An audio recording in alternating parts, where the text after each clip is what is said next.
The death of Baldr was not a wound that stayed within Asgard. Its chill spread like a creeping frost across the 9 realms. The earth itself seemed to hold its breath, growing quiet and still. The sun in the sky dimmed as if in mourning. Even the boisterous giants in Jotunheim paused their endless feuds, a strange silence falling over their frozen lands. The universe felt the loss.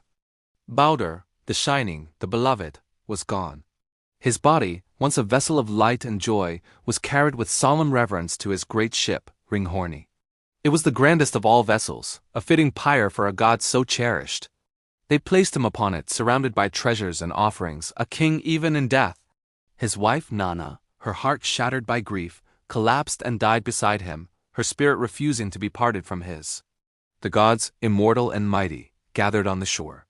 They were not stoic figures of power now, but grieving family. Thor, the thunderer, stood with his hammer Mjolnir, but his strength could not mend this wound. Frigg, Baldr's mother, who had extracted an oath from all things not to harm her son, wept for the one thing she had overlooked, the humble mistletoe. Odin, the Allfather, placed his magical ring, Draupnir, upon his son's chest, a final gift. He leaned close and whispered something into Baldr's ear, a secret lost to all but the dead. Then, the pyre was lit. Flames clawed at the sky, consuming the great ship, turning wood and sail and flesh to ash and smoke.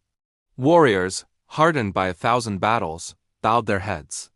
The gods wept openly, their sorrow a raw and unfamiliar sound. Even Odin, who had seen futures and endings, could not hide the profound grief that etched his face. The world had lost more than a god. It had lost its brightest light, its purest hope. For if Baldr, the beautiful and invulnerable, could die, then nothing and no one was truly safe. A terrifying realization settled over them all. The prophecy of Ragnarok, the twilight of the gods, once a distant shadow, now loomed large and immediate. It was no longer a possibility, it was an inevitability. The funeral flames rose, and with them, the certainty that the future had been irrevocably broken.